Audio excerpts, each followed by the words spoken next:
पंतप्रधान नरेंद्र मोदी यांच्या नेतृत्वाखालील NDA सरकारच्या तिसऱ्या कार्यकाळाला 2 वर्षे पूर्ण झाली आहेत.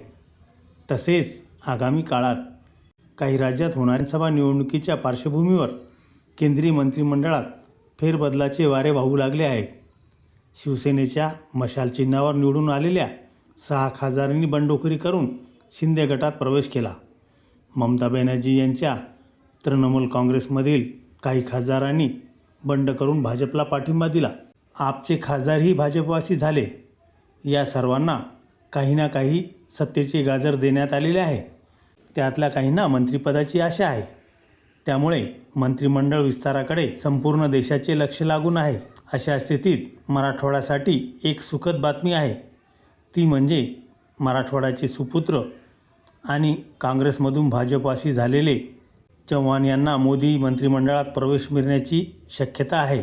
मोदी सरकारच्या मंत्रिमंडळ विस्तारात मराठवाड्यातील माजी मुख्यमंत्री अशोकराव चव्हाण यांच्या नावाची चर्चा दिल्लीच्या राजकीय वर्तुळात सुरू आहे. अशोकराव चव्हाण यांनी भाजपमध्ये प्रवेश केल्यानंतर मराठवाड्यात विशेषतः नांदेड जिल्ह्यात 100% कमळ फुलवण्यात त्यांना मोठे यश आले होते. त्यांच्यावर जी जबाबदारी देण्यात आली ती त्यांनी पूर्ण करून दाखविली.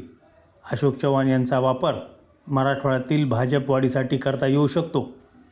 यासाठी त्यांना बळ दिल्यास भाजपाचे इप्सित साध्य होऊ शकते. या अनुषंगाने अशोक चव्हाण यांचा मंत्रिपदासाठी विचार होऊ शकतो. अशोक चव्हाण यांना केंद्रात कॅबिनेट किंवा राज्यमंत्री या पदावर वर्णी लागण्याची दाट शक्यता दिल्लीच्या राजकीय वर्तुळात व्यक्त होत आहे. फेब्रुवारी 2024मध्ये अशोकराव चव्हाण यांनी काँग्रेस पक्षातील आपली प्रदीर्घ कारकीर्द संपवून भाजपमध्ये प्रवेश केला आणि पक्षाने त्यांना तत्परतेने राज्यसभेवर पाठवले. त्यांच्यासारख्या ज्येष्ठ आणि अनुभवी नेत्याला दिल्लीच्या राजकारणात आणि केंद्रीय मंत्रिमंडळात मोठी जबाबदारी मिळण्याची शक्यता नाकारता येत नाही. महाराष्ट्राच्या राजकारणात नांदेडचे चव्हाण या घराण्याला मोठा इतिहास आहे. माजी मुख्यमंत्री शंकरराव चव्हाण यांच्यानंतर त्यांचे सुपुत्र अशोकराव चव्हाण यांनी राज्याच्या राजकारणात आपले अढळ स्थान निर्माण केले. 2 वेळा राज्याचे मुख्यमंत्री, खासदार, आमदार आणि अनेक वर्षे महत्त्वाच्या खात्याचे मंत्री म्हणून काम केले. जेव्हा त्यांनी फेब्रुवारी 2024मध्ये काँग्रेसला सोडचिठ्ठी देऊन भाजपमध्ये प्रवेश केला तेव्हाच त्यांच्या पुनर्वसनाची आणि त्यांना राष्ट्रीय पातळीवर मोठी भूमिका मिळण्याची चर्चा सुरू झाली.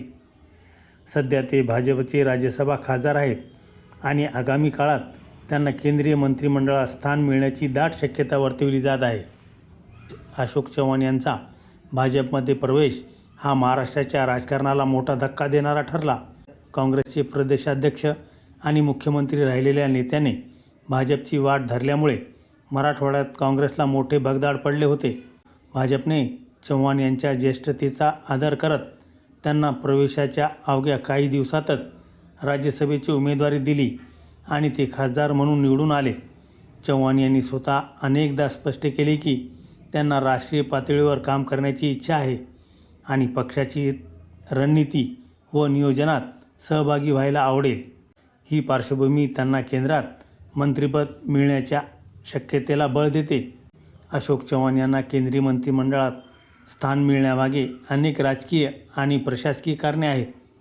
त्यामध्ये चव्हाण यांनी उद्योग, महसूल, सार्वजनिक बांधकाम आणि परिवहन यासारखी महत्त्वाची खाती राज्यात सांभाळली आहेत. मुख्यमंत्री म्हणून त्यांनी प्रशासनावर उत्तम पकड मिळवली होती. अशा अनुभवी नेत्याचा उपयोग एखाद्या महत्त्वाच्या मंत्रालयाचा कारभार सुधारण्यासाठी होऊ शकतो. मराठवाड्यात अशोक चव्हाण यांचे वैयक्तिक वलय मोठे आहे. विशेषतः नांदेड आणि आसपासच्या जिल्ह्यावर त्यांची मजबूत पकड आहे.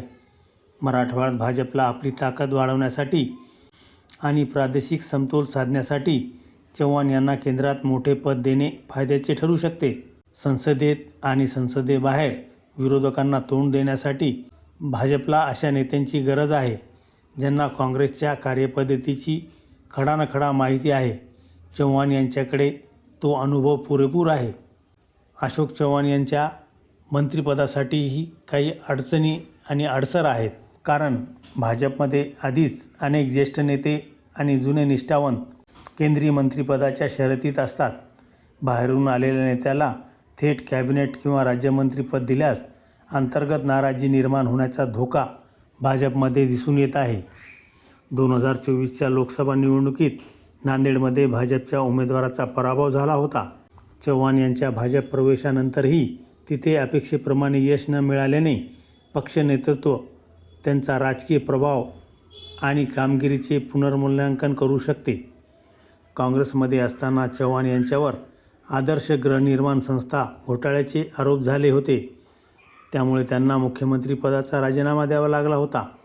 विरोधक या मुद्द्यावरून भाजपवर वॉशिंग मशीन संस्कृतीचा आरोप करत टीका करतात.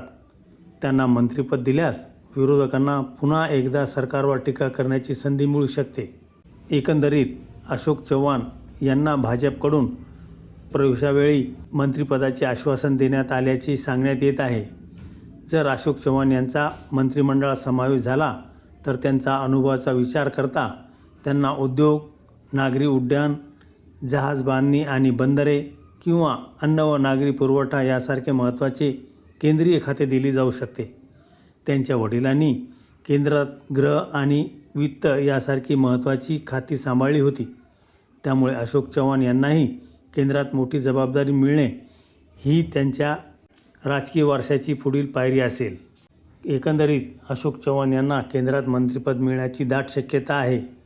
एकीकडे त्यांचा प्रचंड प्रशासकीय अनुभव आणि मराठवाड्यातील त्यांचे राजकीय वजन भाजपसाठी उपयुक्त ठरू शकते, तर दुसरीकडे भाजपाची अंतर्गत गणिते आणि मित्रपक्षांना द्यावा लागणारा वाटा यामुळे या निर्णयाला विलंब होऊ शकतो.